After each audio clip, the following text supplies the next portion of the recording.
কিছুতেই থামানো যাচ্ছে না সড়কের বিশৃঙ্খলা, স্বজনহারাদের কান্নায় ভারী চারপাশ। শুক্রবার ভোরে ঢাকা থেকে যাত্রী নিয়ে দিনাজপুরে যাচ্ছিল নাবিল পরিবহনের একটি বাস। ফুলবাড়ির পাঁচবাড়ি এলাকায় আমবাহী একটি ট্রাক তেলের পাম্পে ঢোকার সময় বাসটির সঙ্গে সংঘর্ষ হয়। এতে দুটি গাড়ি দুমড়ে মুচড়ে যায়। ঘটনাস্থলে মৃত্যু হয় 2 জনের, আহত হন 30 জন। তাদের M Abdur Rahim medical college হাসপাতালে নেওয়ার পথে আরও 3 জন মারা যান।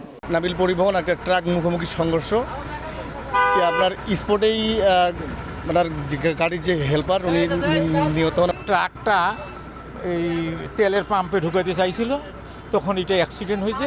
ট্রাকের ড্রাইভার মারা গেছেন আর বাসের হেল্পার যে ছিল উনি মারা গেছেন। আর ওখানে যাওয়ার পরে যেটা খবর পেলাম যে আরও 3 জন মারা গেছে।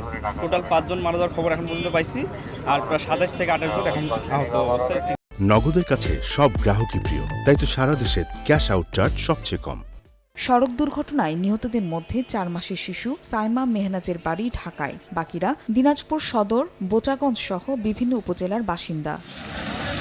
সময় সংবাদ, দিনাজপুর।